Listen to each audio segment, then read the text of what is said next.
Bonjour à tous, très heureuse de vous retrouver pour cette quotidienne du 6 mars. En actu aujourd'hui, regardez-moi ces belles plantes vertes dans le cadre de sa stratégie biodiversité 2022-2030.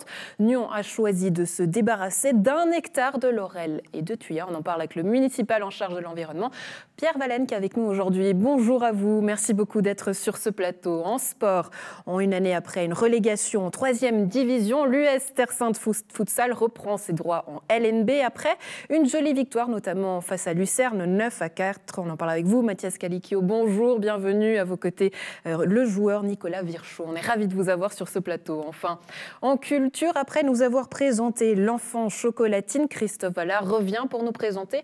Nous avions 17 ans avant une rencontre prévue à Paillot. Bonjour Christophe et bienvenue sur ce plateau. On est ravis de vous avoir également. De ton côté, Alexandre, tu nous emmènes en balade. Oui, au Sentier de la Combe, à Nyon. Salut Andrea, regarde, des laurels justement, puisque tu vas en parler en plateau, il y en a plein ici. Il y a une haie de laurels, et puis il y en a aussi des sauvages derrière. Et justement, je me demande pourquoi est-ce qu'elle pose problème. Eh bien, c'est Albertine Roulet qui est là. Bonjour Albertine. Bonjour. Qui travaille au service de l'environnement de la ville de Nyon, qui va nous expliquer à la fois pourquoi ces laurels sauvages ici et les laurels chez les privés, mais aussi ces haies de laurels, pose souci dans le cadre justement de la biodiversité. Réponse tout à l'heure. On va commencer justement tout de suite à en parler avec vous, Pierre Valenne. Je vous en prie, venez me rejoindre sur ce plateau. On va parler évidemment de cette stratégie biodiversité 2022-2030. Bonjour, merci beaucoup d'être avec nous. Alors on l'a entendu rapidement, c'est laurel et c'est thuya qui posent problème. C'est quoi le souci avec ces plantes ? Alors, il faut d'abord recontextualiser la question. L'effondrement de la biodiversité, toutes les études scientifiques le démontrent. Aujourd'hui, on vit une situation qui est assez dramatique. Alors, les chiffres sont parfois un peu contestés. Ce qui est incontestable, c'est qu'il y a un effondrement de cette biodiversité et qui fait un problème à l'homme, parce que l'homme est partie intégrante du vivant et que sans les autres êtres vivants, simplement sa survie peut être mise en cause. Ouais. Donc, pour revenir, parce qu'il faut toujours contextualiser à une échelle plus large et ensuite avoir des actions locales. Pendant longtemps, on a considéré que la nature était hostile, on l'a exploitée, et puis on s'est mis dans l'idée qu'il fallait, qu'on pouvait la cultiver autrement. Alors pourquoi les laurels font problème ? Je pense qu'Albertine Roulet vous l'expliquera beaucoup mieux que je ne le fais, puisqu'elle est scientifique. Mais les laurels ont plusieurs problèmes. Le premier, c'est que c'est une plante qui est dite invasive. Ça veut dire qu'elle a la possibilité, parce qu'elles ont des baies que les oiseaux mangent, de se ressemer partout. Et que lorsqu'elles se ressèment, et il y aura un exemple qui va vous être montré, elles empêchent toute autre végétation de pousser. Donc elles arrivent, c'est ce qu'on appelle une plante invasive et qui empêche les autres plantes de pousser. Et par ailleurs, elles ont un intérêt très faible pour la biodiversité parce que sous une laurel, non seulement rien ne pousse, mais en plus c'est rarement un habitat pour les êtres vivants, pour les animaux. Mais pourtant, c'est des plantes qu'on a choisies, qu'on a privilégiées, notamment dans les années 80, je crois. Dites-moi si je dis une bêtise. Et c'est des plantes qui, aujourd'hui, sont favorisées et priorisées par les propriétaires privés. On sait que 80% du territoire, aujourd'hui, à Nyon, appartient à des privés. L'enjeu, c'est donc de convaincre ces privés à arracher ces laurels et ces thuyas. Alors, il y a deux actions, effectivement, qu'ont prévu de faire la municipalité. Le premier, c'est d'agir sur le territoire qui appartient à la ville. Et ça a été dit, je crois, vous l'avez dit tout à l'heure, c'est 10 000 m² de surface propriété de la ville qui sont plantés avec des laurels et des thuyas, et par ailleurs des incitations envers la population à travers des subventions pour les inciter eux aussi à agir pour remplacer ces haies de laurel par d'autres haies qui seraient beaucoup plus favorables à la biodiversité. Ouais, coût de l'opération sur 4 ans, 750 000 francs qui ont notamment été demandés au Conseil et qui ont été acceptés. C'est quand même un sacré budget pour une petite erreur, on a envie de dire. Alors, d'abord, je ne pense pas qu'on voit les images qui défilent en ce moment à l'écran. C'est une erreur, mais c'est non seulement arracher ces plantes pour tenter de les éradiquer, pour arrêter qu'elles essaiment partout, mais c'est aussi, par ailleurs, une série d'aménagements en faveur de la biodiversité. Et on revient à ce que je vous disais en introduction sur la nécessité d'agir localement avec des mesures en faveur de la biodiversité. Oui, quels sont les exemples justement que vous avez pu observer à Nyon et qui posaient souci ? Est-ce qu'on a des exemples concrets ? Alors, votre journaliste est au Sentier de la Combe, et au Sentier de la Combe, on le voit en ce moment sur les images, pas de ce côté, mais s'il se retourne, de ces laurels qui ont envahi le coteau et qui empêchent le renouvellement naturel de la forêt. C'est-à-dire que stratégiquement et politiquement, il a fallu faire un choix, notamment par rapport à ces forêts où on laisse la nature reprendre ses droits, ce qui n'est pas le cas justement en ville. En ville, du coup, quelle va être la stratégie ? Alors la première, c'est d'arracher ces laurels qui empêchent, comme j'ai dit tout à l'heure, toute autre végétation de se développer, et puis d'accompagner le développement de la forêt aux besoins en replantant quelques arbustes. Mais la stratégie aujourd'hui, c'est plutôt de laisser la forêt se développer de manière naturelle, parce que la nature a une plus forte capacité d'adaptation que nous pouvons l'imaginer, et que c'est une stratégie qui est mise en place, en tout cas dans les forêts propriété de la ville. La ville de Nyon est propriétaire de 600 hectares de forêt dans le massif du Jura.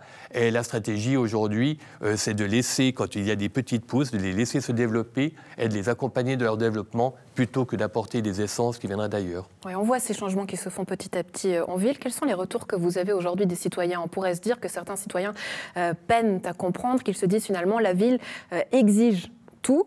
C'est elle qui paye, c'est elle qui commande, et en plus de ça, elle me dit quoi planter dans mon jardin. C'est quoi les retours que vous avez des citoyens ? Mais surtout, la ville essaye d'agir. Je ne sais pas si vous l'avez lu, une étude assez récente en France qui disait que dans 2 ans, il n'y aura plus de hérissons en France. Alors, quand on parle du hérisson, tout le monde voit le hérisson. Quand on parle de l'effondrement des insectes, par exemple, qui sont à l'origine de la chaîne alimentaire, c'est plus compliqué, parce que les insectes, on ne les voit pas. Mais il est, je pense, de notre rôle, de chacun, nous, autorités politiques, mais aussi au privé, à faire une petite action, et que toutes ces petites actions mises bout à bout les unes avec les autres permettront, j'espère, si ce n'est d'inverser la tendance, en tout cas de stabiliser cette tendance qui est dramatique. Oui, mais vous avez aujourd'hui des spécialistes qui accompagnent ces projets, qui sont là pour étudier justement cette transition, les retours de la population, comment ils se font et comment justement vous arrivez à convaincre ces Nyonnais. Ça passe par quoi ? Dans le préavis qui est en discussion au Conseil communal, il y a une part qui est réservée à des démarches participatives. L'objectif, effectivement, c'est de faire de la pédagogie, c'est d'expliquer aux propriétaires pourquoi il est important qu'ils agissent. Et donc, une partie du budget de ces 750 000, une petite partie de ce budget, sera consacrée à ces démarches auprès de la population, non seulement d'information, mais aussi de participation à des plantations. Et c'est un des objectifs, effectivement, de ce préavis. Ouais, d'éducation aussi, puisqu'on a vu notamment des élèves qui participent aujourd'hui à replanter de la végétation en ville. Exactement, une démarche que nous avons entreprise, Ville de Nyon, Service d'environnement, avec le gymnase de Nyon, avec une vingtaine d'étudiants du gymnase, et qui ont décidé justement d'arracher une haie de laurel à l'initiative de leur professeur de biologie, et de remplacer cette haie de laurel par d'autres végétations plus appropriées et plus intéressantes pour la biodiversité. Oui, en tant que municipal en charge de l'environnement, est-ce que vous ressentez qu'aujourd'hui la population est plus sensible à ces questions-là ? On sait que quand on arrache des arbres en ville de Nyon, c'est toujours un sujet qui est très sensible, émotionnel. Est-ce qu'aujourd'hui, justement, le dialogue il peut se faire ? Quel changement vous remarquez dans la population par rapport à ces questions-là ? C'est sûr que l'actualité pratiquement quotidienne sur ces questions, je pense, sensibilise beaucoup la population. Pardon, oublié la deuxième partie de votre question. Est-ce que les gens aujourd'hui sont plus sensibles à ces questions-là et comment est-ce qu'ils réagissent ? Parce qu'on sait que c'est souvent des sujets qui sont virulents. Ah oui, à propos des arbres. Enlever des arbres qui étaient malades en ville de Nyon, les gens forcément ne comprenaient pas vraiment ces choix politiques. Est-ce que c'est le même cas ici ? Les arbres en ville souffrent. Ouais. Les arbres en ville souffrent d'abord des modifications du climat. Ils ont souffert l'année dernière de la sécheresse, avec de grands arbres, de vieux arbres qui sont morts de sécheresse. Et il faut savoir, et les arbres souffrent aussi de l'urbanisation de la ville. Et pendant longtemps, on a considéré que la première opération pour un constructeur, c'était de faire place nette en coupant tous les arbres. Et nous lisons beaucoup que la couverture végétale de la ville et avec des objectifs d'augmentation de la canopée, à Nyon, on perd de la canopée chaque jour encore aujourd'hui. Et qu'une première étape, ce sera pas d'atteindre des objectifs qui seront difficiles à atteindre, mais déjà d'interrompre la réduction de la canopée. Et c'est sûr que les arbres en ville, c'est pas seulement pour faire joli, ça a toutes sortes d'intérêts, y compris pour lutter contre le réchauffement climatique, parce qu'on sait que sous un arbre, la température est plus basse, parce qu'il y a une évaporation des feuilles qui fait que ça diminue la température.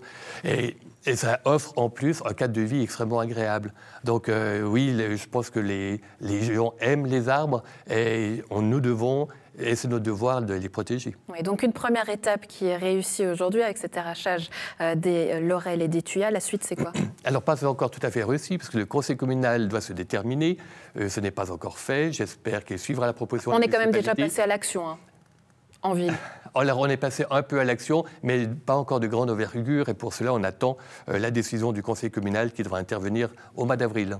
Oui. Et puis, ça c'est une première étape. Et puis, deuxième étape, c'est une stratégie de végétalisation qui est en cours d'étude, dont les résultats seront connus cet automne. Parce qu'un des enjeux pour la biodiversité, c'est non seulement d'avoir des lieux pour que la biodiversité se développe, mais aussi une manière d'interconnecter ces différents lieux de telle manière à ce que les espèces puissent se reproduire et dans un continuum d'espace. Et c'est ce qu'on appelle l'infrastructure écologique et qui sera mise en place par la stratégie de biodiversité, de végétalisation de la ville qui est mise en place avec le service de territoire. On est déjà rentré dans quelque chose de très technique. Pierre Valade, municipal en charge de l'environnement, merci beaucoup d'avoir été avec nous. On va justement aller voir ce cas concret avec Albertine. Merci à vous. Oui, du coup, Albertine, on vient d'entendre Pierre Valade qui nous a expliqué les grandes lignes, justement, de ce projet de biodiversité et du problème des laurels. Mais il vous a renvoyé la balle, justement, pour nous détailler un peu plus. Qu'est-ce que ça pose concrètement et scientifiquement comme problème, ces laurels? Parce qu'en tant que citoyen, quand on se balade au sentier de la Combe, alors oui, on voit ces haies un petit peu débordées, mais on n'imagine pas les problèmes que ça comporte, finalement. Voilà. Au sentier de la Combe, c'est pour ça qu'on est là aujourd'hui, c'est que ça illustre très bien le problème, c'est qu'on a la version plantée, donc la haie de laurel, et l'échappée sauvage du côté forestier qu'on peut voir ici. Alors, on a vu sur les images précédentes, donc on a cette laurel qui commence à envahir gentiment le sous-bois.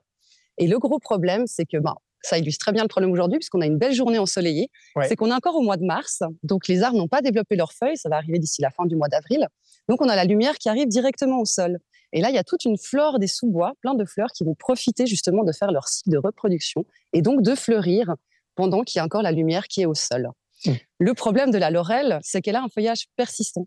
C'est-à-dire que justement, les feuilles ne vont pas tomber en hiver et vont créer de l'ombrage au sol. Donc, c'est d'ailleurs pour ça qu'on l'a importée à la base d'Asie du Sud-Est, parce qu'on se disait elle est très résistante et puis elle protège justement les habitations. Elle est résistante et ça fait surtout une cloison visuelle finalement entre les jardins. C'est très peu d'entretien.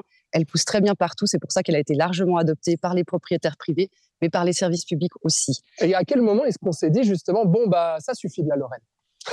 Et quand on s'est rendu compte de sa grande capacité de dispersion, du fait que les oiseaux vont en fait pouvoir consommer les graines et les disperser dans les milieux forestiers, dans laquelle elle va s'implanter de manière assez massive. Donc là, on peut continuer à marcher un petit peu sur le sentier. On peut voir ici qu'on a quelques bosquets de laurel qui commencent à s'implanter. Oui. Et puis là où ça devient très problématique, c'est comme on arrive sur le petit secteur un peu plus loin, c'est que là, on a vraiment tout le sous-bois qui est complètement envahi par cette laurel et qui va empêcher, comme je vous disais, justement le développement de cette petite flore des sous-bois qui est magnifique à regarder quand on se balade au printemps dans les forêts. Oui. Comme l'ail des ours aussi, dont on peut tous profiter. Et le problème, c'est que ça va empêcher le rajeunissement tout simplement naturel des forêts. Donc voilà, les jeunes hêtres, les jeunes chênes qui vont tout simplement pas pouvoir pousser parce qu'ils n'ont pas de lumière. Et donc là, c'est ce qu'on va voir justement ici avec ces laurels très denses, très solides, donc qu'on va bientôt arracher. En tout cas, c'est votre souhait, c'est ce que vous souhaitez faire. Quelle va être la solution de remplacement? On arrache les laurels et ensuite, qu'est-ce qu'on fait? Alors, il y a deux options. C'est soit on va se battre, donc lutter contre les laurels dans le milieu forestier, donc les arracher. Et là, finalement, la nature va tout simplement reprendre ses droits. Donc, la flore va peu à peu se réinstaller et on n'a rien besoin de faire en fait pour remplacer ces laurels. Par contre, là où ça devient intéressant, et il faut voir vraiment comme une opportunité, c'est justement de pouvoir enlever et arracher toutes ces haies de laurel qu'on a plantées en fait dans les espaces publics. Alors, on s'adresse évidemment aussi aux propriétaires privés, mais il faut voir comme une opportunité justement de recréer quelque chose qui est beaucoup plus fonctionnel pour la biodiversité, mais qu'on va pouvoir apprécier aussi puisque c'est une diversité de formes, de couleurs, d'espèces, de fruits. Donc voilà, on va pouvoir en profiter aussi. Et vous aimeriez planter quoi comme espèce la place des laurels en ville? Alors, à la place des laurels, il y a plein de possibilités. On va essayer d'aller dans le plutôt comestible, aller sur le sureau, sur les poiriers sauvages. Le viande lantane aussi a un certain feuillage persistant. Oui. Ça peut intéresser les propriétaires privés qui veulent justement peut-être conserver cet aspect-là. Et puis sinon, après, on va aller sur les sorbiers des oiseleurs pour aller sur les oiseaux. Le but, c'est vraiment de créer une diversité et de recréer tout un réseau, on va dire, écologique fonctionnel à travers la ville, dans laquelle la petite faune va pouvoir trouver des abris, de la nourriture et se reproduire. Donc, fini sur les laurels, puisque alors c'est ce qu'on voit principalement, mais il y a aussi un problème avec les tuyas. Alors là, on ne les voit pas représentés, mais ça pose aussi des problèmes, les tuyas. Vous voulez aussi les arracher, les remplacer en ville. Voilà. Alors, c'est clair qu'on va profiter un petit peu de ce mouvement pour pouvoir remplacer, puisque le problème de ces haies, c'est tout simplement qu'elles sont monospécifiques. Ça veut dire qu'on n'a qu'une seule espèce qui est représentée. Alors, la tuya va représenter beaucoup moins de problèmes que la laurelle, puisque ce n'est pas une espèce invasive, c'est une espèce aussi indigène, mais qui ne va pas se répandre justement dans les forêts et créer les problématiques qu'on vient d'aborder, justement. Alors, pourquoi on les enlève ?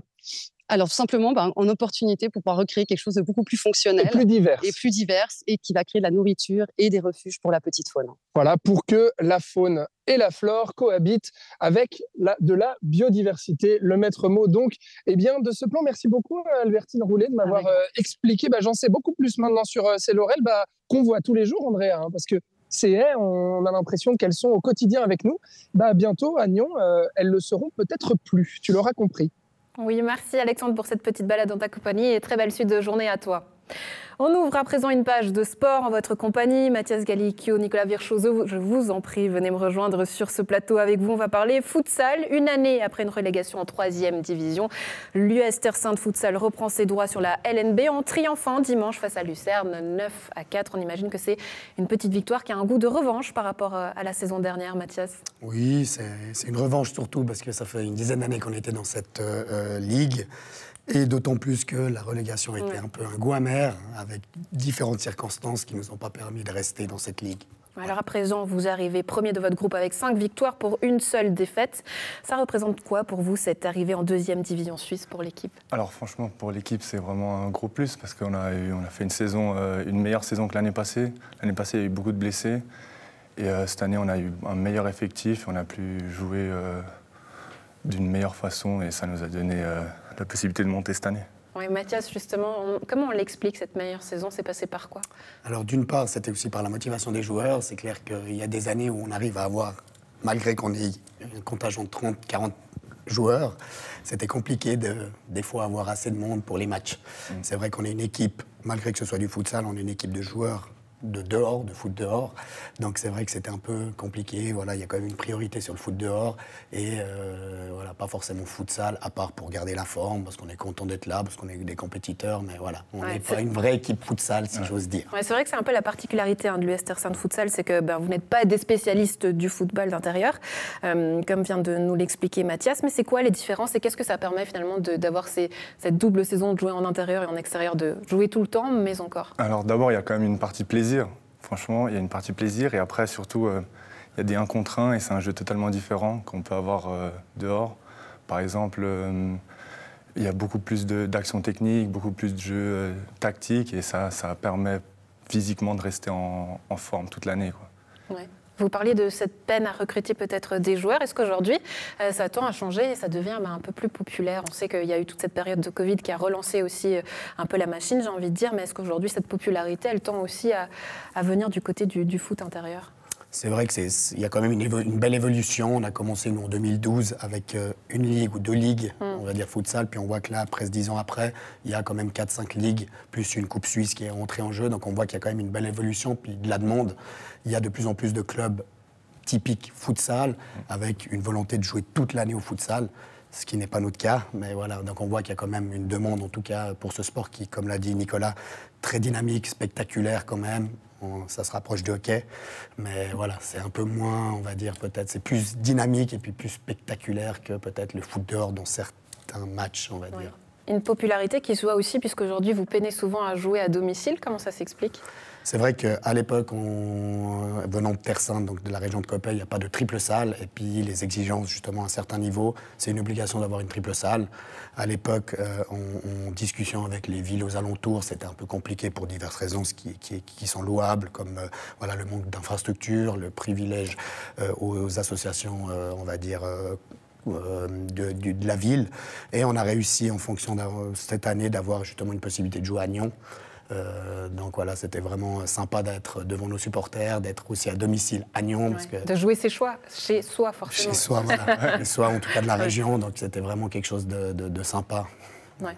Nicolas Virchow, on peut se dire donc pour l'année prochaine, c'est un sacré enjeu, c'est toujours plus de pression, plus de défis. C'est quoi les objectifs, en tout cas, que vous vous fixez en tant qu'équipe? En tant qu'équipe, je pense qu'on va essayer de garder les mêmes joueurs de cette année déjà, les mêmes 8 joueurs qui venaient à chaque année. Et surtout, on espère se maintenir dans la catégorie et pouvoir continuer dans cette catégorie qui est plus, je pense, à notre niveau. Ouais, pour la suite de la saison, j'imagine c'est reprendre le foot en extérieur, repos, pas forcément, ça se passe comment? La plupart des joueurs ont déjà recommencé, d'où aussi cette problématique avec le futsal, étant donné qu'on a quand même des joueurs qui jouent à un certain niveau élevé au foot dehors.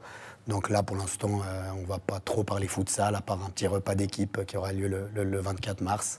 Donc c'est là qu'on fera le bilan pour la saison prochaine. C'est important de clôturer comme ça en équipe et autour d'un bon verre et un bon repas, on le sait. Mathias, Nicolas, merci beaucoup d'avoir été avec nous. Merci. Excellente journée à vous deux. Merci à très bientôt. Merci beaucoup. Merci. Et on ouvre à présent une page de culture. Christophe Allard, je vous en prie, venez me rejoindre. On va faire ce petit changement en danse. Il paraît, Mathias, vous m'avez promis une petite danse. Hein. Là, j'aimerais la voir. Ah, il fuit. Là. Il ne le fait pas devant les camarades. Il est malin. Hein. Il a compris comment jouer avec ça. Christophe Allard, bonjour. On est ravis de vous avoir sur ce plateau. Vous venez nous présenter votre deuxième ouvrage intitulé « Nous avions 17 ans avant une rencontre à Paillot, prévue le 18 mars ». Vous nous aviez déjà présenté « L'enfant chocolatine ». C'était un livre que vous aviez notamment dédicacé à votre fille. C'est la suite? Alors c'est la suite parce qu'on s'est vu il y a une petite année, donc entre-temps le personnage a pris 5 ans. Voilà. Il y a d'autres couleurs sur la couverture aussi qui amènent un peu plus de mystère, un peu plus de rock'n'roll, puisqu'on a troqué le vélo pour la guitare. Donc, ça, c'est la première chose. Je pense qu'alors, si on parle de ma fille, encore une fois, c'est intergénérationnel. L'idée, c'est qu'on soit sur un livre pour ceux qui ont eu 17 ans, ceux qui les ont aujourd'hui, et puis ceux aussi qui les auront demain. Donc voilà. C'est une histoire qui prend 3 directions. On voyage d'abord dans le Massif central, au milieu des volcans d'Auvergne, où se termine une fin d'année scolaire de baccalauréat lycéen. Puis on part sur le Grand Sud-Ouest, à Castel-Sarrazin, dans le Tarn-et-Garonne. Chez vous? Voilà, exactement, où je serai en dédicace aussi après la Suisse. Pour finir, en Suisse cette fois-ci, puisqu'il y a un espèce de deuil omniscient qui représente ce que je suis aujourd'hui et qui fait un espèce de bilan de tout ça en étant installé à Gland, en regardant le Mont Blanc entre 2 immeubles. Voilà. C'est vrai que c'est des livres autobiographiques, on en apprend beaucoup de vous, ça parle notamment de vos passions aussi, de la passion qu'est la musique, mais cette fois-ci on parle de rencontres amoureuses, de femmes notamment qui sont très présentes dans cet ouvrage. Christophe Allard, comment est-ce qu'on parle d'amour? Alors à 17 ans c'est compliqué parce qu'il y a alors, première chose, 17 ans c'est entre l'art de se foutre de tout et puis cette volonté d'aller se chercher un bout de costume pour être déjà presque un homme, ou la moitié d'un homme. Donc, il y a vraiment des nuances, il y a 1000 nuances pour avoir 17 ans. Effectivement, il y a le premier « je t'aime » qui arrive, qui sort du cadre maternel, puisque jusque-là, c'est une maman qui le disait. Et puis, il arrive d'une frontière complètement invisible, un beau jour, comme une flèche qui fait à la fois mal, mais en même temps qui fait du bien. Mais on ne sait pas trop quoi en faire. L'idée, c'est il y a cette volonté aussi de repousser les choses à 17 ans. Ouais, les repousser plus tard. Et aujourd'hui, vous avez fait le travail inverse, justement. Vous avez remonté vos souvenirs. Comment vous avez fait pour aller rechercher ces émotions-là? Est-ce que c'est un carnet que vous aviez vous-même, où vous écrivez au fur et à mesure lorsque vous étiez jeune? Ou aujourd'hui, comment vous avez remonté ces souvenirs? C'est surtout une grosse mémoire d'éléphant, plus que... J'ai jamais rien écrit, en fait. Hein, donc, surtout une très grande mémoire visuelle des choses, je pense. Qui font qu'il y a des choses qui ont été marquées, actées à un moment précis. Donc, ça a été un travail vraiment de mémoire. Voilà, c'est un petit peu comme s'il y avait eu... voilà, je m'étais endormi et puis pendant toute une nuit, je m'ai rêvé à ce qui s'est passé avant. Mais il fallait que ce soit en même temps à la portée de la jeunesse, ce livre. Donc, je ne voulais pas m'enfermer sur quelque chose de... Voilà, c'est un... Le témoignage, la difficulté, c'est justement de ne pas ennuyer le lecteur avec ça. Donc, mais pourquoi cette responsabilité-là? Je sais que on l'a dit, hein, vous êtes papa, mais pourquoi vouloir absolument parler à cette jeunesse? Quel est le message aujourd'hui à lui faire passer? Je pense que l'enfant chocolatine, et nous avons 17 ans, voilà, on est sur 2 passages à niveau hyper importants dans la vie, peut-être les plus importants, donc la préadolescence, et puis justement la frontière qui fait qu'on est vraiment aux portes de devenir un homme avec déjà... voilà, tout ce qui fleurit sur la peau, la première moustache, la première barbe, un discours qui évolue. En même temps, il faut être conscient que toutes les jeunesses ne se construisent pas de la même façon. Il y en a qui sont magnifiques, il y en a qui sont révolutionnaires, il y en a qui posent aucun souci. Donc, l'idée, c'est d'avoir conscience que on est sur des trajectoires qui sont charnières dans une vie. Si on rate les 12 ans, on va rater les 17 ans. Si on rate les 17 ans, on peut rater ses 20 ans ou ses 30 ans. Donc, on est souvent en train de parler et de l'adolescence et de l'âge adulte. Et alors, les 17 ans, qui sont vraiment quelque chose en amont, qui arrive juste avant l'âge adulte, on n'en parle pas souvent. Il y a la zone grise, en fait. Donc, parce que très souvent, on est ado, on reste dans le mystère. D'où la couverture en gris, justement. Oui, il y a un mode de communication qui est parfois obscur pour l'entourage, pour les parents.